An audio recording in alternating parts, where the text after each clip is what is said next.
Months and months of fighting for Medicaid money they didn't really owe. A Triangle family accidentally overpays Medicaid tens of thousands of dollars, and they have to take their battle to court to get the money that they're owed. But even then, their money was still missing.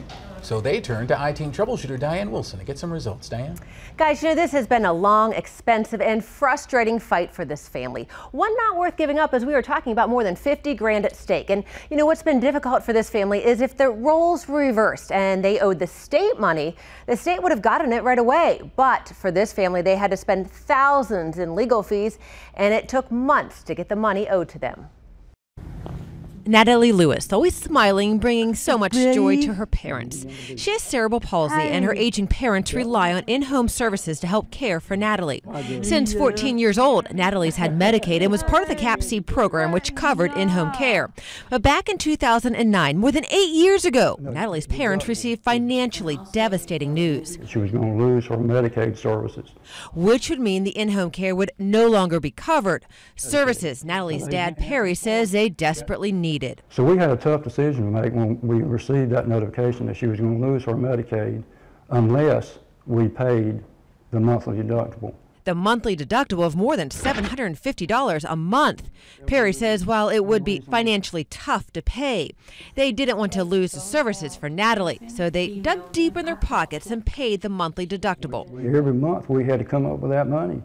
They kept paying until 2016 when they learned a mistake was made. She says, your daughter qualifies for the pass-along policy. You should never have paid these deductibles. Deductibles for the last 7 years. It totaled more than 54 grand.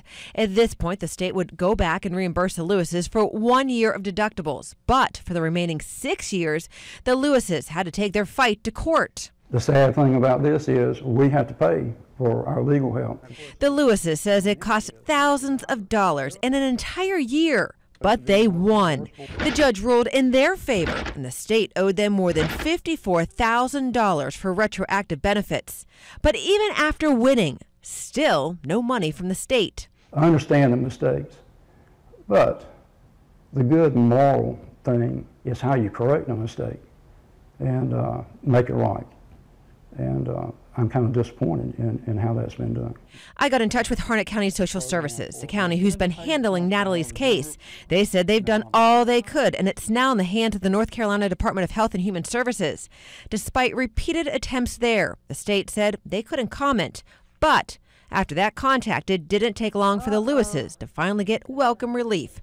A check for more than 54 grand that covers all the money they paid in Medicaid deductibles they should have never had to pay. Despite the lengthy and costly fight, the Lewises aren't bitter. We are so thankful for the programs that are in place for Natalie.